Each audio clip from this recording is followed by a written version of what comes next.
Sorry, I'm late. Those were the first words she said when she walked through the restaurant door. But I barely noticed the apology. I was staring at the sleeping child in her arms. A little boy, maybe 3 years old, was resting against her shoulder, completely unaware of the crowded restaurant around him.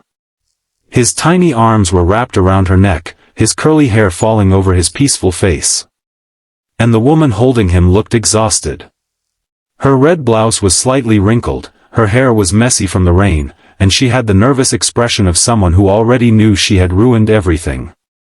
She looked at me and whispered, "You're Daniel, right?" I nodded. Yes. She took a breath. I'm Emma. I looked at the empty chair across from me. Then I looked at the child. Then back at her. I thought you were coming alone. She gave me an embarrassed smile. So did I. That answer caught me completely off guard. I had been sitting in that restaurant for almost 40 minutes. My best friend, Marcus, had practically forced me into this blind date. You work too much, he had told me. You need someone in your life. I'm fine. You've been saying that for 3 years. He was right. After my last relationship ended badly, I had stopped dating. My job became my excuse. Long hours, business trips, late nights. So when Marcus arranged a blind date with Emma, I agreed mostly because I was tired of arguing with him. I expected a woman around my age, maybe nervous, maybe awkward. I didn't expect her to arrive carrying a sleeping child. Emma carefully pulled out the chair. I'm really sorry, she said. If you want to leave, I completely understand. I glanced at the boy again. What happened? She hesitated. My babysitter canceled. That explains the kid. She looked down. He's not just some kid. Something in her voice made me stop. That's my son. I nodded slowly. I figured. His name was Noah. Emma told me the babysitter had called 20 minutes before their appointment. Noah had developed a fever earlier that afternoon, and Emma couldn't find anyone else to watch him. She had almost canceled the date. But then I thought, she said, I've canceled everything else in my life for the past 3 years. She looked at Noah. I wanted to do one thing for myself. There was no self-pity in her voice. Just exhaustion. I smiled. You should have called. I did. I checked my phone. There was a message from an unknown number. Running late. Please don't leave. I laughed softly. That was you? She nodded. I thought you blocked me. No. I thought you were someone trying to sell me insurance.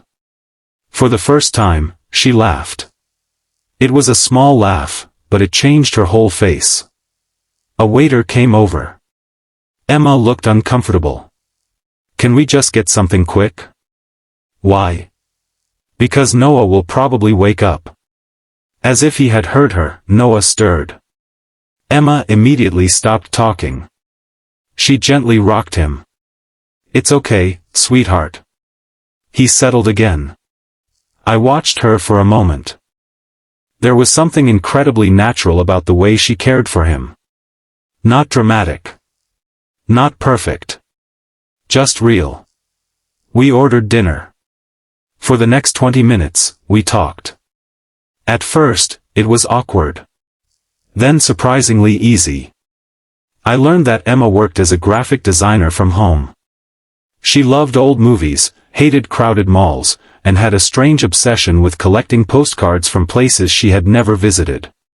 She asked about me. I told her about my work, my terrible cooking, and my habit of falling asleep during movies. You're not very exciting, she teased. I waited 40 minutes for you. She smiled. That's true. Then Noah woke up. He slowly lifted his head. His eyes were half open. He looked at me. Then at his mother. Then back at me. Mommy? I'm here. Who's he? Emma looked embarrassed. This is Daniel. Noah stared at me for a few seconds. Then he asked the question that made Emma nearly disappear under the table. Is he your boyfriend? I laughed. Emma covered her face. Noah. What? We just met. Noah looked at me. You can be her boyfriend. Emma turned bright red. I smiled. I'll think about it. Noah nodded seriously. Okay.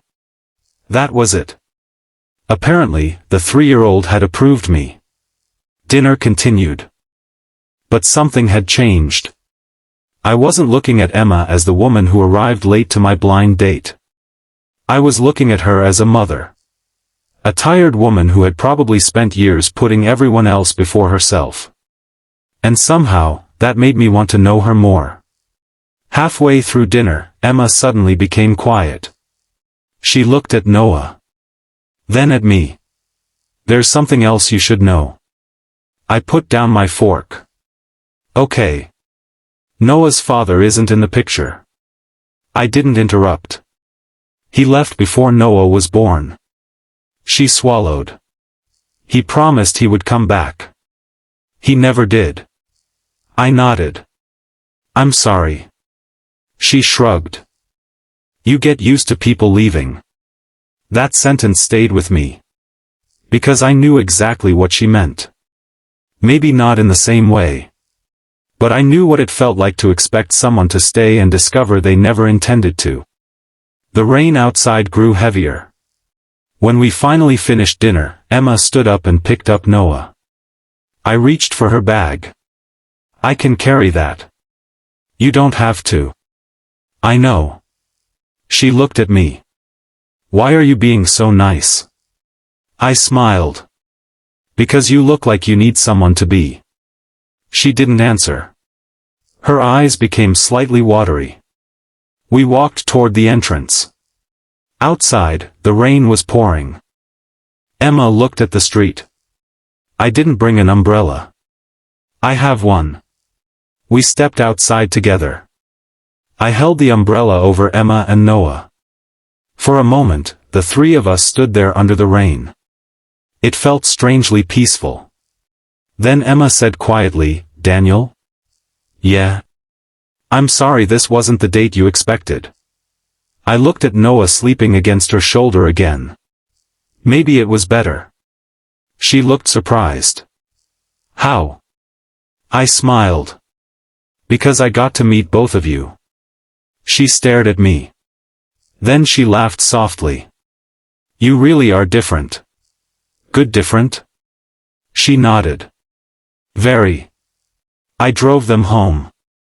Before Emma got out, she hesitated.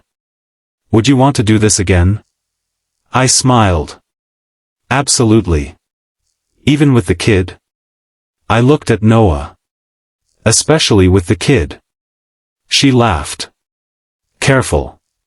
He might take that seriously. I already promised to think about being your boyfriend. She shook her head. You two are going to be trouble. I watched them walk toward the apartment building. Then Emma turned around. Daniel? Yes? Thank you for not leaving. I smiled. I wasn't planning to. She disappeared through the door. I thought that was the end of our first date. I was wrong. Because the next morning, my phone buzzed. It was a message from Emma. Good morning. Noah wants to know if you're coming to breakfast. I stared at the screen. Then I laughed. I typed back. Tell Noah I'll be there in 20 minutes. And that was how a blind date I almost walked away from became the beginning of something I never expected. I went there looking for a woman.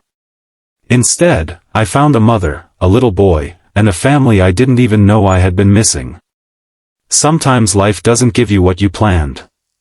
Sometimes it gives you something better.